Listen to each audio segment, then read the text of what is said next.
हज़रत अपनी कुर्सी की पेटी बांध लीजिए क्योंकि मौसम बिगड़ने वाला है। आज हम करेंगे उर्दू की मकबूल तरीन नॉवल राजा गीत का फेमिनिस्ट अप्रोच से एनालिसिस। तो तैयार हो जाइए।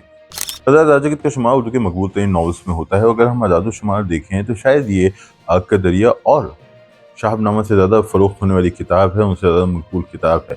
मगर किसी किताब का मकबूल होना मसला नहीं है। मसला ये है कि इस नॉवल से मुतालिक जो ओपिनियन है वो बहुत ज़्यादा डिवाइडेड है, बहुत ज़्यादा तकसीम दिखाई देती है। एक तरफ वो लोग हैं जो इसके मुतरिफ हैं, जैसे कल्ट क्लासिक ठहराते हैं, उर्दू का बेहतरीन नावल कहते हैं, और दूसरी तरफ वो लोग हैं जिनका ख्याल है कि ये नावल तो महज एक प्रोपेगेंडा है, इसके अंदर दलील जो है वो कमज़ोर है और मंतक के असूलों का कत्लेआम किया गया। चलें यहाँ तक भी बर्दाश्त कर लेते हैं कि इसके हवाले से जो ओपिनियन है वो डिवाइडेड है, मगर मामला और गंभीर हो जाता है जब हम देखते हैं कि जो दोनों ग्रोह हैं, दोनों फरीक हैं, एक दूसरे को मुकम्मल तौर पर रद्द करते हैं। और एक का कहना ये है कि जो दूसरा ग्रोह है जो इसे कल्ट क्लासिक ठहराता है, इसका मुतरिफ है, वो बुनियादी तौर पर कमज़ोर अदबी ज़ौक़ का हामिल है, बल्कि अदबी ज़ौक़ उसका है ही नहीं, उसको अदबी दायरे से बाहर निकाल दिया जाए।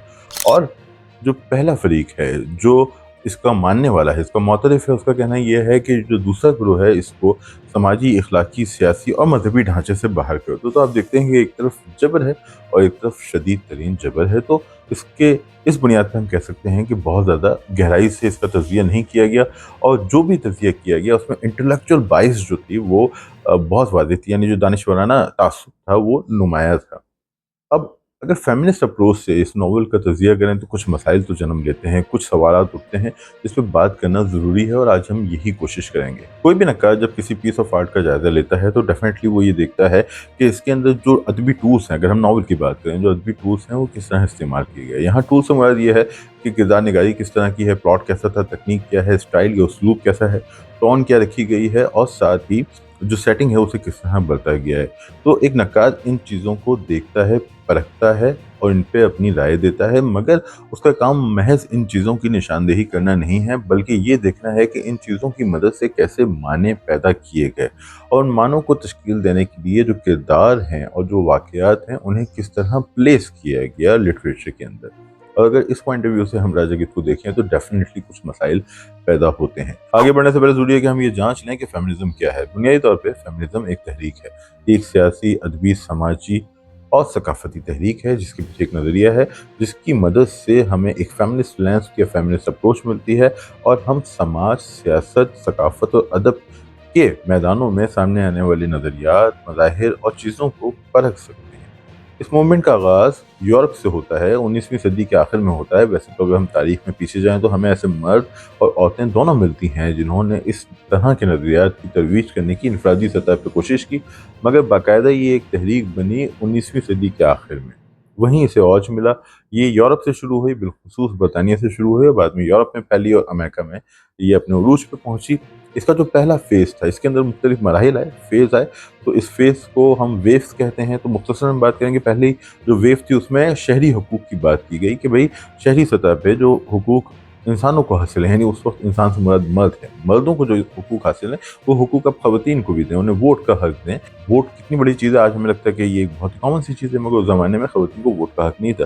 तो वोट का हक खवातीन को दिया जाए, जायदाद में खवातीन को हक दिया जाए, बाकी मामलात में उन्हें हुकूक दी जाए। तो पहली वेव थी। दूसरी वेव के अंदर ये बात हुई कि चलो शहरी सतह पे तो कानून साज़ी हो रही है, हुकूक बन रहे हैं, मगर जो हमारा समाजी ढांचा है, बिलखुसूस जो हमारे बुनियादी यूनिट्स हैं और ख़ानदान बुनियादी यूनिट्स है, तो वहाँ घरेलू सतह पे औरत के क्या हुकूक हैं, उनके लिए जद्दोजहद की गई। तो वहीं जो औरत की जिस्म और उसकी ज़ात की जो तफरीक है, जो कि पैट्रियार्कल पॉइंट ऑफ व्यू से सामने आती है, उसके ऊपर तनकीद की गई, उस पर सवालात उठाए गए। जो अगला फेज़ था वहाँ ये कहा गया कि जो औरतपन का तस्वुर है ये कोई मुस्तकिल लेबल नहीं है, कोई फितरी चीज़ नहीं है, ये इम्पोज की हुई चीज़ है, हर औरत का तजुर्बा मुख्तलिफ होता है। और जैसे जैसे फेमिनिज्म की मूवमेंट आगे बढ़ी उसमें बहुत ही हैरानकुन वाक़यात हुए। जैसे उसके अंदर खुद ख़वातीन सामने आई जिन्होंने ये सवाल उठाया कि अब तक जो जिद्दोजहद की गई है वो सफ़ेद फ़ाम ख़वातीन के हुकूक के लिए की गई है। उसके अंदर सफ़ेद फ़ाम ख़वातीन की नुमाइंदगी नज़र आती है, उसमें स्याह फ़ाम ख़वातीन की नुमाइंदगी नहीं है। तो इसी फेमिनिस्ट की मूवमेंट के अंदर जो ब्लैक फेमिनिस्ट मूवमेंट है वो इमर्ज होती है। फिर हम जिन्स परस्त सामने आए जिन्होंने कहा कि अब तक जो ख़वातीन के लिए जिद्दोजहद की गई है वो जिद्दोजहद बुनियादी तौर पर जो हेट्रोसेक्सुअल हमारा जो एक अप्रोच है उसके लिए, जिनसी अप्रोच के लिए की गई है। जो हम जिन्स परस्त हैं उनके लिए आवाज़ नहीं उठाई गई है, कम उठाई गई है। तो इससे हम देखते हैं कि किस तरह शेड्स मराहिल बने। जब बात आगे बढ़ी, फ़लसफ़ा आगे बढ़ा, नज़रिया आगे बढ़ा, तो उसकी मुख्तलिफ जहतें सामने आई। और ये वाकई एक स्टडी है, हमें समझना होगा कि किस तरह नज़रिए तहैये का इर्तिका होता है। अब जो फेमिनिस्ट पॉइंट ऑफ व्यू से शख्स एनालिसिस करता है, उसके लिए जो चार्ल्स ब्रसर की किताब है लिटरेरी क्रिटिसिज्म, वो बड़ी इंपॉर्टेंट है, क्योंकि फेमिनिज्म के चैप्टर में वो फेमिनिज्म की तारीख बयान करता है, तारीख बयान करता है, फिर एक मॉडल देता है। ये बड़ी इंपॉर्टेंट बात है कि आपके पास एक प्रॉपर मॉडल हो, वरना हम लोरा मालवे का जो मेल गेज का कॉन्सेप्ट है या सिमोन द बाउवर का जो अदर का कॉन्सेप्ट है, ये कॉन्सेप्ट्स हैं, मगर जो चार्ल्स ब्रसर है वो आपको प्रॉपर एक मॉडल देता है। उस मॉडल में कुछ सवालात हैं, जैसे वो कहता है जो कंटेंट प्रोड्यूसर है वो मर्द है या औरत, जो मरकजी किरदार है, प्रोटैगनिस्ट है, वो मर्द है या औरत। अच्छा, अब जो ख़वातीन किरदार हैं वो सेंटर में हैं या मार्जिन पे हैं, मरकज़ में हैं या हाशिए पे हैं, उनके पास क्या उनकी आवाज़ है, यानी उनकी आवाज़ हम सुन रहे हैं, क्या वो बोलते हैं, और वो बोलते हैं तो क्या उनकी बात को सुना जाता है, उनके पास फैसले का इख्तियार है या नहीं। और तीसरा, उनकी शनाख्त क्या है, यानी मतलब उनकी शनाख्त बतौर फ़र्द है, बतौर ज़ात है, या बतौर औरत और मर्द के ताल्लुक़ की बुनियाद पे है, यानी कि वो किसी की बीवी हैं, किसी की बहन है, किसी की माँ है, किसी की बेटियां हैं, या वो वाकई एक किरदार हैं। थोड़ा आगे अगर हम बढ़ें और थोड़ा इसको गहराई में जाके देखें कि अगर हमें ये फेमिनिस्ट तज़किया करना है, तो मैं प्रपोज करता हूँ दो चीज़ें। एक है, इसको हमने पैट्रियार्कल असम्पशंस का नाम दिया है, यानी कि जो पिदरशाही समाज होता है उसके कुछ मफरूज़ात होते हैं। जैसे हम 3 मफरूज़ात पे बात करते हैं। पहला मफरूज़ा ये है कि मर्द मरकज़ में होगा और औरत हाशिए पे होगी। मर्द मरकज़ में होगा फ़ैसला साज़ी के, जहाँ वो फ़ैसला लेकर ख़ानदान से मुताल्लिक़, सक़ाफ़त से मुताल्लिक़, समाज से मुताल्लिक़, सियासत से मुताल्लिक़, उसका फ़ैसला ही हतमी होगा। दूसरा, समाज के अंदर मर्द ब्रेड विनर होगा, यानी वो कमाएगा और औरत घर चलाएगी। और तीसरा मफरूज़ा अगर हम देखें कि जो औरत की शनाख्त है वो पूरी तौर पे मर्द से उसके ताल्लुक़ से नफ़ी होगी, यानी वो उसकी बीवी होगी, उसकी माँ होगी, उसकी बहन होगी, उसकी बेटी होगी, उसकी महबूबा होगी, उसकी दाश्ता होगी, मगर जो उसकी आइडेंटिटी है औरत की, वो मर्द से तय होगी। इसी तरह हमारे पास ख़वातीन से मुतालिक कुछ सोशल एक्सपेक्टेशंस होती हैं। हम देखते हैं कि ख़वातीन से मुतालिक समाज ये समझता है कि वो सबमिसिव होगी, मॉडेस्ट होगी, लॉयल होगी, वो सेल्फ सेक्रीफाइंग होगी, वो केयर गिवर होगी, यानी कि वो अब कुर्बानियाँ देगी, वो लोगों का ख्याल रखेगी, देख रेख करेगी, खाना पकाएगी, वगैरह वगैरह। अच्छा, ये चीज़ें अच्छी हैं या बुरी, ये एक अलग बहस है। इनसे समाज को फ़ायदा हो रहा है या नुकसान। असल मुद्दा ये है कि ये तमाम चीज़ें बहस में ये कहा जाता है कि ये मर्द मरकज़ माशरे की, यानी पैट्रियार्कल सोसाइटीज़ की बनाई हुई चीज़ें हैं। अगर आप राजा गिद्ध को पढ़ते हैं और आपने उसे पढ़ा है, और अगर मैं आपसे सवाल करूँ, ये जो पैट्रियार्कल असम्पशंस हैं, क्या ये नॉवल उन्हें चैलेंज करता है या उन्हें सस्टेन करता है? यानी कि क्या ये इस ख़्याल को चैलेंज करता है कि मर्द जो है वो ब्रेड विनर है और औरत जो है वो घर की देख-रेख करती है? क्या ये इस चीज़ को चैलेंज करता है कि मर्द की शनाख्त जो है वो औरत से नफ़ी है? क्या ये इस चीज़ को चैलेंज करता है कि जो मर्द है वो मरकज़ में है और फ़ैसला साज़ है? वेल, अगर आप देखें तो कुछ हद तक ये नॉवल बल्कि बड़ी हद तक इसी पॉइंट ऑफ व्यू को सस्टेन करता है, चैलेंज नहीं करता। और सोशल एक्सपेक्टेशन पे आएँ तो औरत सबमिसिव है, औरत लॉयल होनी चाहिए, औरत केयर गिवर है, सेल्फ सैक्रिफाइंग है।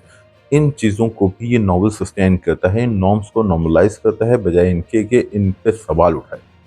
तो यहाँ हम देखते हैं कि राजा गिद्ध अगर फेमिनिस्ट अप्रोच से एनालिसिस किया जाए, तो इस नॉवल पे कई एतराज़ात उठते हैं, और इन एतराज़ात में बुनियादी बात जो सामने आती है वो ये है कि ये जो पितरशाही निज़ाम है, ये पितरशाही तसव्वुर है, वो हमारे फ़िक्री स्ट्रक्चर में इस हद तक गहराई में चला गया है कि जो हमारी ख़वातीन राइटर्स थीं, जब वो सामने आईं और उन्होंने कलम उठाया, तो उनके कलम से भी वही चीज़ें निकलीं, उनकी तख्लीक़ात में भी वही रंग था जो शाही तसव्वुरात को तक़वियत देता था, जो औरत से मुतालिक समाजी तसव्वुरात को तक़वियत देता था। और यही चीज़ हमें राजा गिद्ध में नज़र आती है, और बानो आपा अकेली नहीं हैं, कई ख़वातीन राइटर्स, कई बड़ी राइटर्स के यहाँ बुनियादी तौर पे पितरशाही निज़ाम, यानी पैट्रियार्कल सोसाइटीज़ की जो हमारे पास इंटेलेक्चुअल स्ट्रक्चर दिखाई देता है, उस स्ट्रक्चर के अंदर जो पावर डायनामिक्स है, उसी को सस्टेन करने की कोशिश की जाती है, जानते बूझते या लाइल्मी में। और यही चीज़ राजा गिद्ध के साथ हुई। मगर इससे पहले राजा गिद्ध बहरहाल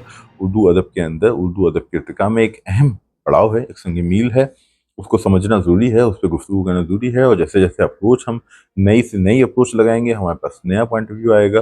अगर हम फेमिनिस्ट अप्रोच लगाते हैं तो हम क्लियरली देखते हैं कि हाँ, ये जो पैट्रियार्कल असम्पशंस हैं उनको सस्टेन करता है, और ये जो सोशल एक्सपेक्टेशंस हैं उनको बहुत ज़्यादा चैलेंज नहीं करता। अब आप ये देखिए कि जो ख़वातीन किरदार हैं, उनसे जो आज़ाद औरत है, जो बाइख्तियार औरत है, जो अपने फ़ैसले करने वाली औरत है, उसका नतीजा इस नॉवल में अच्छा नहीं निकलता।